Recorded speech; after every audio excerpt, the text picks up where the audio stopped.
कि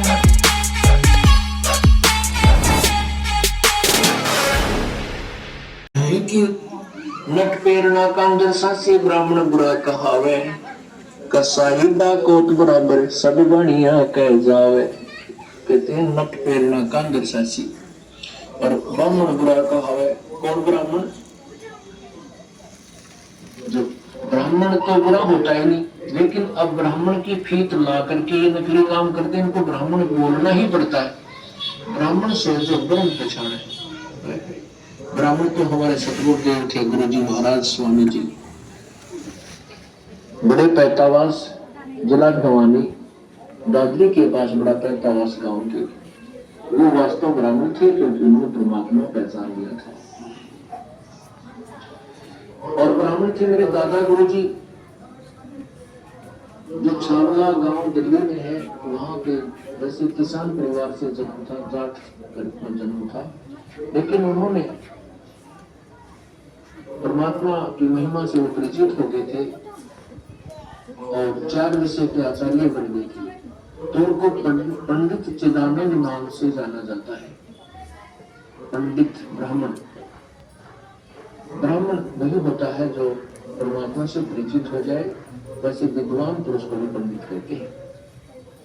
तो ऐसे कहते हैं कि नट पेरना कांदर सासी ब्राह्मण बुरा कहावे, कैसे कसाई डाकोट बराबर सब बढ़िया कहावे। जो डाकोट है कहते हैं कसाई के टोले हैं,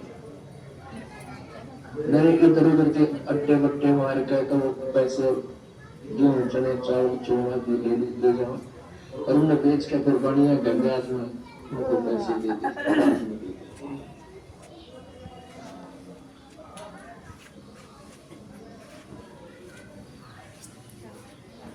ब्राह्मण बढ़िया, क्षत्रिय शूद्र, ये चारों कुल ऊंचा।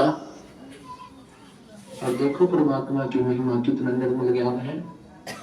ब्राह्मण बढ़िया, क्षत्रिय शूद्र, ये चारों कुल ऊंचा। इनमें शूद्र को नीच नहीं कहा प्रभु ने, क्योंकि ये तो केवल एक कर्म है। आप अपना कर्म, जो हमारे जो कर्म विभाजित किए गए हैं, उन कर्मों के आधार पर उसमें कोई छोटा बड़ा नहीं होता। अब जैसे एक मुख है, कबीर परमात्मा चारों युगों में इस धरा पर आते हैं और आम साधारण व्यक्ति की तरह लीला करते हुए मानव समाज को सद्भक्ति मार्ग देकर चले जाते हैं। आज से लगभग 600 वर्ष पूर्व कलयुग में अपने वास्तविक नाम कबीर नाम से सतलोक से चलकर कबीर प्रभु जी काशी के महल तारा नामक तालाब में एक कमल के फूल पर सन 1398 ईस्वी संवत 1455 में ज्येष्ठ मास की पूर्णिमा को ब्रह्म मुहूर्त में प्रकट हुए थे। उन्हें नीमा और नीरू नाम के जुलाहा दंपति ने पाला था। आज 1403 ईस्वी की है, जब कबीर प्रभु जी 5 वर्ष के थे। बालक रूप परमेश्वर कबीर साहिब जी ने 5 वर्ष की आयु से ही अपने अद्वितीय आध्यात्मिक ज्ञान में उस समय के सुप्रसिद्ध विद्वानों, ब्राह्मणों, काजी और मौलवियों के छक्के छुड़ाना शुरू कर दिया था। उन्हीं में से एक लीला है, परमेश्वर कबीर जी द्वारा 104 वर्षीय काशी के सुप्रसिद्ध ब्राह्मण स्वामी रामानंद जी को गुरु धारण करने और उनको अपने अनमोल सत्य ज्ञान का उपदेश प्रदान करने की। रामानंद स्वामी जी रोज ब्रह्म मुहूर्त में गंगा घाट पर नहाने जाते थे। एक दिन ऐसे ही जब वो नहाने गए, जैसे ही स्वामी रामानंद चलकर नदी के किनारे सीढ़ियों से उतरने लगे, स्वामी रामानंद जी के पैर के खड़ाऊ कबीर प्रभु के सर पर लगते हैं। बालक कबीर जोर जोर से रोने लगे। रामानंद जी के चेहरे के भाव बदलकर चिंता वाले हो गए। वो नीचे की तरफ झुके। जैसे ही रामानंद जी झुकते हैं, उनके गले की कंठी, जो कि एक तुलसी के मनके की होती है, पौड़ी पर बैठे कबीर जी के गले में डल जाती है और स्वामी रामानंद जी रोते हुए बालक रूप में परमेश्वर के सर पर हाथ सहलाते हुए बोलते हैं, ये क्या अनर्थ कर दिया मैंने। रो मत बेटा, राम राम बोलो, राम राम। राम राम कहने से सब दुख दूर हो जाएंगे।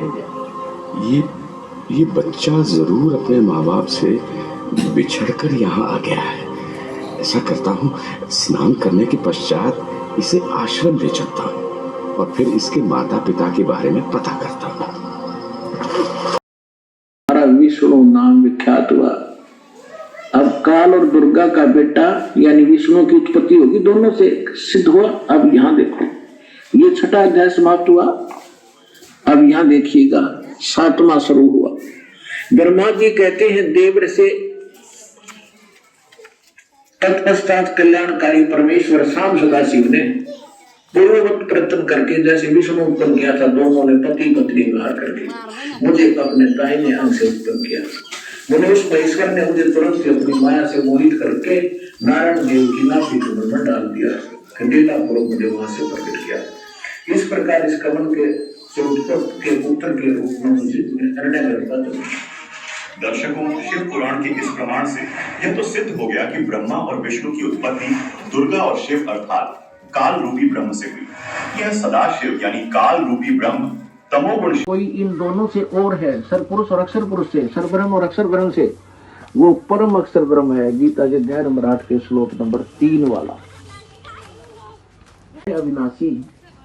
अब देखो, अक्षर बने भी अविनाशी है और यहाँ अवय शब्द लिखा।